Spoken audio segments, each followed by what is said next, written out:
Rambam in Ilchot Nedarim, chapter 6, said as follows. If one vows prior to the sabbatical year, the Shemitah, as you know, the Torah commanded us 6 years in the land of Israel to walk in the land, and the 7th one to give it away.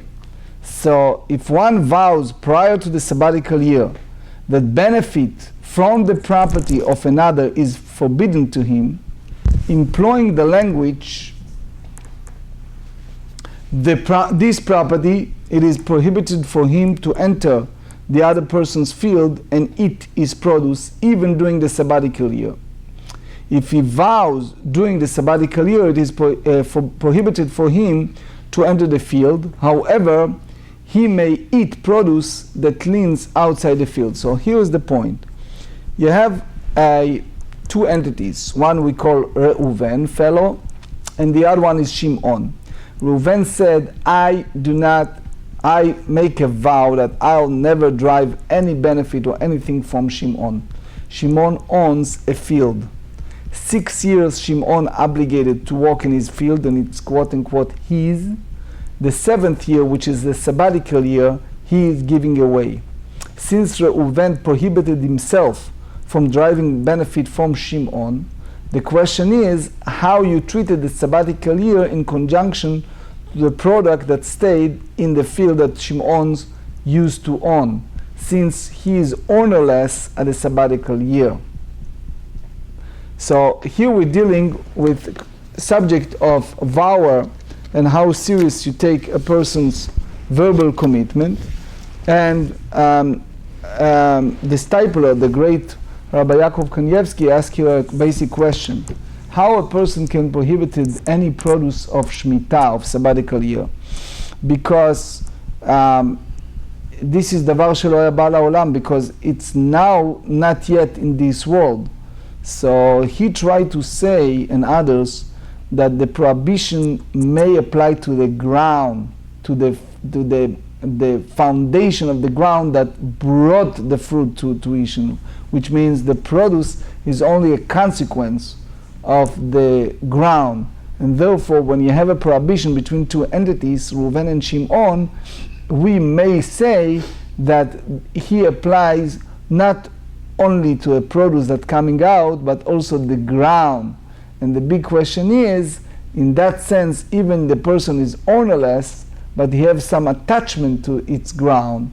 And the question is that still prohibited him? The way that the Rambam described it, it's still prohibited to him. But let's go to our Mishnah, page 42, Tractate Nedarim.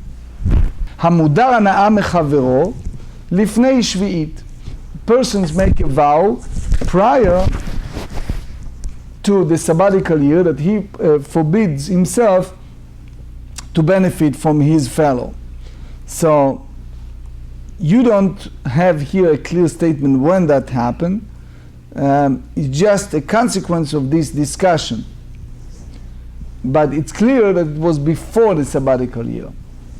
אינו יורד לתוך שדהו, since he makes that statement, he's not entered to his fellow's field, because he is prohibited even to walk there.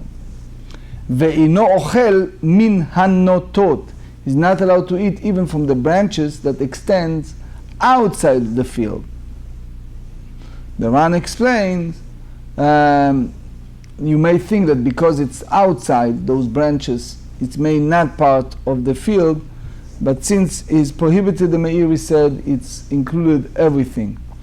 Uvi shvi'it, in the sabbatical year that it's all giving away, as the Torah said in Leviticus 25. So they said, eno yored letoch sadeu, even that the produce themselves are hefker, are ownerless, the field, the ground is not, and therefore he is prohibited to walk there. The Meiri said, aval ochelu min hanotot. So, but those produce that come out of branches outside of the field is not considering part of the Shimon estate. So therefore, the Meiri explains, you can go ahead and allow him to eat from those branches that come out of his estate. Nadar hemenu ma'achal lifnei shvi'it. If he made a vow before the sabbatical year, he prohibited another to derive food-related benefit from him, but it's not drisat haregel, it's not to walk in his field. There are those who say that he specified that it's just for food. לפני שביעית יורד לתוך שדהו ונאכל מן הפירות. Prior to the sabbatical year, he can enter to his field and he's not eating from its produce because it's considering הנעת מאכל. ובשביעית, but during the sabbatical year, יורד ואוכל. He is allowed, he may enter the field and eat the fruit. So Tosfot asks, how come you're allowed to do that? How you can trespass to someone's estate, because that may lead him to derive benefit from the produce there. So anyway, he tried to say that incorporate with the whole concept of Shemitah. Anyway, now the Gemarrah brings a Moraic disputation in regards to this halacha. Rav u'Shmuel, the Amrei Travayu, they both said, Nechasim elu, if the person said, the vower said before the sabbatical year, this property is prohibited, alecha, forbidden upon you for driving benefit, lifnei shvi'it, before the sabbatical year, and yored letoch sadeu, is prohibited to enter the person's field, ve'ino ochel min hanotot, and he cannot eat from the produce that leans out of the field, af al pi shehigia shvi'it, even though the sabbatical year arrived in the interim. Why? Because the prohibition of this produce happened before the sabbatical year, and it's remained in effect after the sabbatical year began. And he said, "Ve'im bashvi'it nadar," but if it's during the sabbatical year, and yored letoch sadeu aval ochel min hanotot, so he can eat from the fruit growing in the branches that extends outside of the field. Rabbi Yochanan v'Reish Lakish, the Amrei Travayu, so the both say nechasai alecha. If they said my possessions are forbidden to you, לפני שביעית, before the sabbatical year, and yored לתוך שדהו ואין אוכל מן הנוטות, is not subject to the neder, may enter to the vows field, and is not eat from the fruit growing on the branches that extended outside of the field. הגיע שביעית, even that neder, even that vow occurred before the sabbatical year. But if the time comes that this is now a sabbatical year, אינו יורד לתוך שדהו, אבל אוכל אותנותות. Again, he cannot enter to his domain, but he allowed to eat the fruits that comes out, branches outside of the person's field. So now the Gemarrah elaborates on the disputation, on the machloket. Leima behaka miflegei. You may say that this is the disputation between the two. The Rav u'Shmuel savrei, that these both Rav and Shmuel holds, Adam oser davar shebirshutto afilu liksheyetze mirshutto. A person can render an item in his possession forbidden, and the prohibition remains in effect even when it leaves his possession.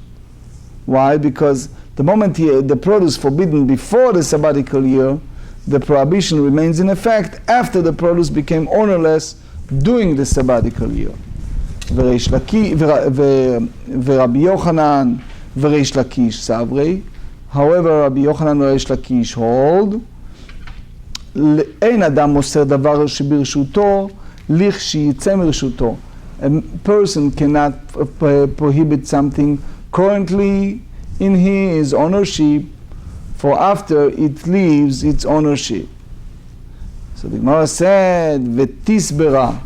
So you think that what's the proper explanation to that? Mi ikaleman de'amar.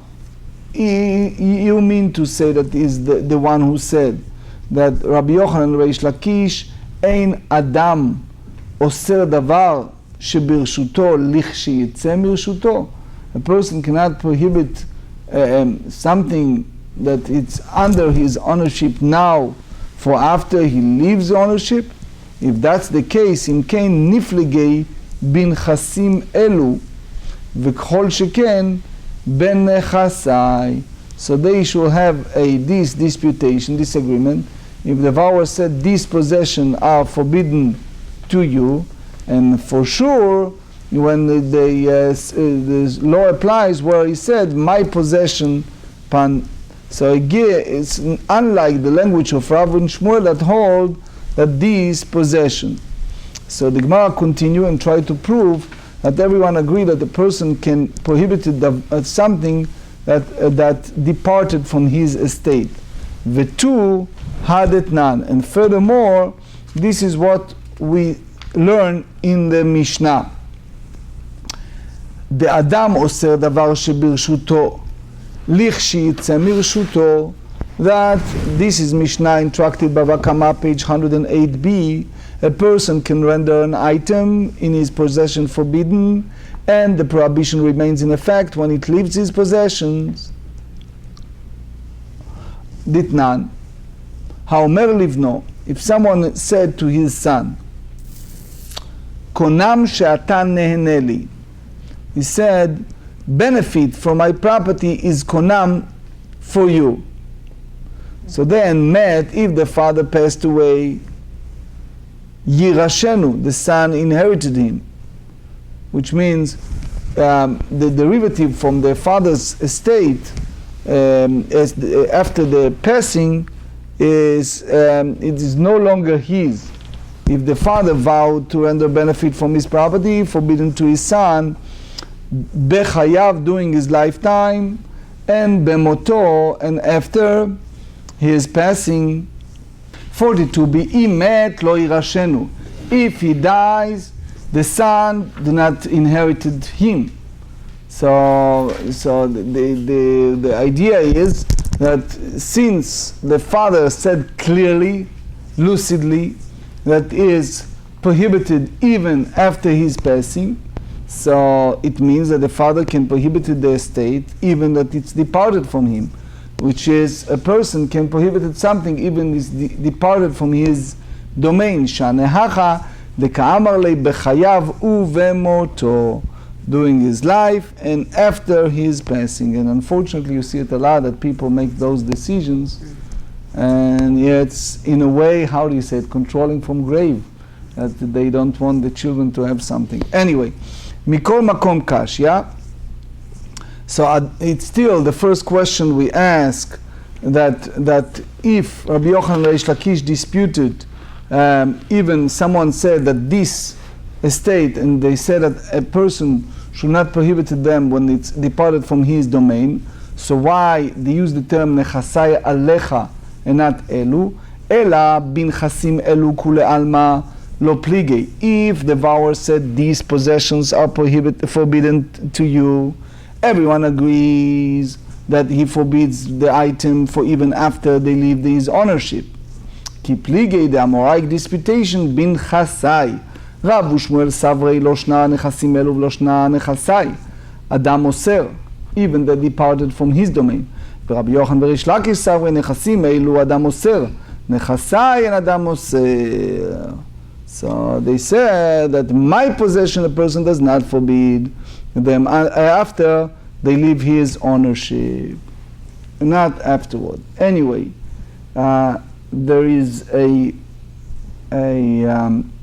Ran and Rashba that elaborates how far you go with this discussion, with this kavanah. Umi ikaleman de'amar, is that true, the one who said between Rav and Shmuel that there is no disputation, lo shna nechasim elu v'lo shna nechasai, ve'atnan omer lechavero, we learn in page 46, we will learn if someone said to his fellow, קונם לתוך ביתך שנכנס. He said, I make a konam that I prohibited to walk in your house. You know this famous joke, right? A Jew built always 2 synagogues. One, he said, I'll never walk in that place, right? So anyway, so sadcha shani lokeach, your estate that I take a vow not to buy his estate. Met, if a person passed away, or shemecharo leacher, or he sold it, the property to another person. So here it's already prohibited. So he said, asur. So the Yerushalmi have an issue if he said beitcha zed, this house, and he said the moment he used this term, this house is forever. It's not stopped. There is a difference between a case when it's simply render an item forbidden, or it's a belonging to a particular individual that's forbidden. Ela ki amri Rabbi Yochanan v'Reish Lakish bin chasai, that this estate allows when it's departed from his domain. They meant to say bin nechasai, so it means that only when it's in his domain. V'Rav Shmuel, that is prohibited even the departed from his estate. They didn't say that, but only bin chasim elu velo pligei. Only if they said, but it's this property, and they do not disagree, as each pair of Amoraim addresses a different situation. So according to this Gemara, the Keranora said, everyone agreed. The Mishnah speaks about the one who said Eilu, so that even what's departed from his domain is prohibited. And only this heter applies when it was during the sabbatical year. Rabbi Yochanan and Reish Lakish come to explain the Mishnah, but only to teach us the basic foundation, that if he used the term nechasai alecha, it's not prohibited when it's departed from his domain. That's the way the Ran hold. The Rosh disagree, and he hold that according to Rabbi Yochanan and Reish Lakish, the Mishnah speaks about the one who said nechasai. Anyway, Uba Shvi'it, the Mishnah said during the sabbatical year, so he said, Ein yored letoch sadeu, he may not enter to his field. So now the question is, what do you mean by saying that he may eat any fruit that is accessible from outside the field? So the question is, since the source, the origination of that tree, it's in his field, Maishna, what's the difference, the Gemara asks, the ochel min hanotot, that he eats from the fruit of branches that extended outside of the field, the firei the hefkeran inun, because this is basically fruit from ownerless on the sabbatical year. Ar'a name afkera. Let's face it, the property itself, the estate, the land, is also rendered ownerless at the time. So why is it forbidden to enter the field? So they said, Amar Ula respond, he allowed, the truth is allowed to enter to his domain in order to collect this produce, when those trees stand at the middle of the field. But here speaks about situation be'omdin ilanot al hagvulin, where you have those trees that stand on the field borders, so the fruit is accessible from outside. So you see that if it is unnecessary and forbidden to enter the field, because he can collect it, those the Ran explain, from outside the field. So there's no need for him to enter.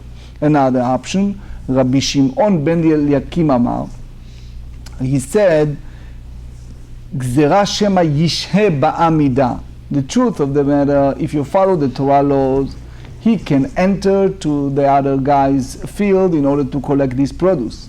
The reason that the rabbis prohibited it, it may be stay there more than necessary in order to collect this produce, and therefore he is in violation of the prohibited vows, because he derived benefit from that field for walking there.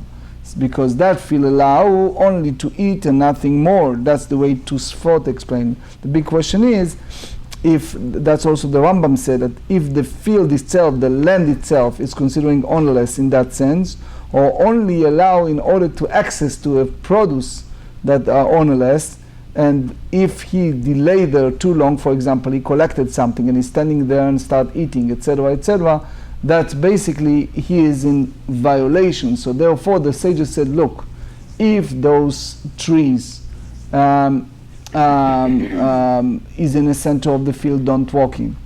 And the only time you can eat, if you see those trees have the branches outside, so you don't enter to the other fellow's field, then you can collect those produce. The Maharit and the Mabit also try to bring proof from here about the statement owner needs to make before the sabbatical year, that he is ownerless over the produce. They said, "Ein tzorech leafkir perot shmita." You don't need to make a statement that he is ownerless, because naturally, באופן טבעי מופקר, that they are hefker, they are ownerless by itself. They try to bring a proof, but it is a discussion.